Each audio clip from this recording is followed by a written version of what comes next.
આજે આપણે બનાવીશું ગુજરાતીઓનો ફેવરેટ નાસ્તો એટલે કે ઢોકળા, એ પણ નવા સ્વાદ સાથે। તો ચાલો બનાવીશું। સૌથી પહેલાં એક બાઉલની અંદર 1 કપ રવો, 1 ચમચી બેસન, અડધા કપ જેટલું દહીં અને અડધા કપ જેટલું પાણી નાખી અને ખીરું તૈયાર કરી લો। ખીરું તૈયાર થઈ જાય એટલે તમારે એને ઢાંકીને અડધો કલાક જેવું રહેવા દેવાનું છે। ત્યાં સુધી અડધા કપ લીલા વટાણાને ક્રશ કરી એની અંદર એડ કરી દો અને 1 ચમચી મરચાંની પેસ્ટ, અડધી ચમચી આદુની પેસ્ટ, મીઠું સ્વાદ પ્રમાણે, લીલા ધાણા એડ કરી અને ખીરું તૈયાર કરો। જરૂર પડે તો તમારે થોડું પાણી એડ કરી અને એકદમ સરસ રીતે ખીરું તૈયાર કરી લો। ત્યાર પછી 1 ચમચી તેલ અને 1 ચમચી ઈનો નાખી અને આપણું આ ખીરું મિક્સ કરી લો એટલે ખીરું તૈયાર થઈ ગયું છે।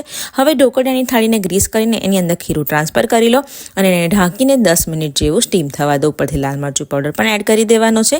10 મિનિટ પછી આપણું આ ઢોકળા તૈયાર થઈ જાય એટલે એને સાઈડ ઉપર રહેવા દો અને વઘાર માટે તેલ મૂકી દો। વઘારમાં તેલ એડ કરી ડ્રાય આપણે તલ, લીલા મરચાં, મીઠા લીમડાના પાન એડ કરી અને આપણો આ વઘાર તૈયાર છે તો એડ કરી દો અને આપણા આ ઢોકળા બનીને તૈયાર છે। શેર કરવાનું બિલકુલ ના ભૂલતા।